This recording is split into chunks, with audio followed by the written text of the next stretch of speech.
আজ খুব খুশি, কারণ আজ আমার মিটির সাথে দেখা করতে যাব। আবার অনেক টেনশনও হচ্ছে, কারণ সে কি বলবে তা ভেবে। আজ 7 দিন পর তার সাথে দেখা হবে। এই 7 দিন আমার কাছে 7 বছরের সমান। আমি আমার সবচেয়ে প্রিয় বন্ধু মিজানুরকে নিয়ে গেলাম। সে কলেজ ছুটির পর আমার সাথে দেখা করবে। জানি না তার উত্তর কি হবে, এই নিয়ে অপেক্ষায় আমি করছি। তাই মিজানুর আমাকে সান্ত্বনা দিচ্ছে। আমাদের যেখানে দেখা করার কথা আমি সেখানেই আছি। তো একটু পর তাদের কলেজ ছুটি হলো।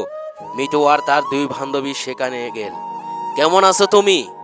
আমি ভালো। আর তুমি মিতু? ভালো। তুমি জানো আমার কাছে এই 7 দিনে 7 বছরের সমান। তাই আমি বললাম হ্যাঁ। এখন বলো তুমি কি সিদ্ধান্ত নিলে? মিঠু বলল, আমি তোমাকে ভালোবাসতে পারবো না। কিন্তু কেন সেটা তো বলো। কারণ আমি অন্য একজনকে ভালোবাসি। আমি এটা বিশ্বাস করি না। বিশ্বাস করো না করো সেটা তোমার ব্যাপার, কিন্তু এটাই সত্যি। আর হ্যাঁ, তুমি আমার সামনে কখনো আসবে না। এই কথা বলে মিতু কাঁদতে কাঁদতে চলে যায়। আমি যেন আমার নিজের কানকে বিশ্বাস করতে পারছি না। আর আমার চোখের পানি রাখতে পারলাম না। আমি কি করব বুঝতে পারছি না। মিজানুর আমাকে বাসায় নিয়ে আসে এবং আমাকে অনেক বোঝায়। আমি দিন দিন মিতুর কথা ভেবে ভেবে অসুস্থ হয়ে যাই। প্রায় 8-9 মাস পর আমি একা হাঁটতে হাঁটতে নদীর ধারে যাই। হঠাৎ দেখলাম মিতু একা দাঁড়িয়ে আছে। আমি তার কাছে গেলাম, কিন্তু আমি কিছু বলার আগেই সে আমাকে বলল, কেমন আছো? মিতু ভালো, তুমি কেমন আছো? আমিও ভালো। তুমি তো ভালো থাকবে তোমার বয়ফ্রেন্ডকে নিয়ে, কিন্তু তাকে তো কোথাও দেখছি না।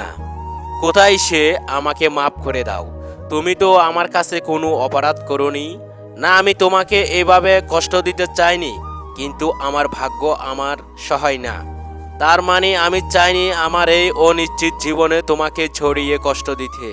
তুমি কি বলতে চাচ্ছ আমি হয়তো আর বেশি দিন বাঁচব না? কি হয়েছে তোমার?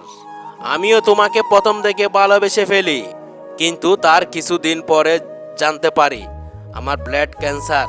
তাই আমি তখন থেকে তোমার জীবনের রাস্তা থেকে সরে আসতে লাগি।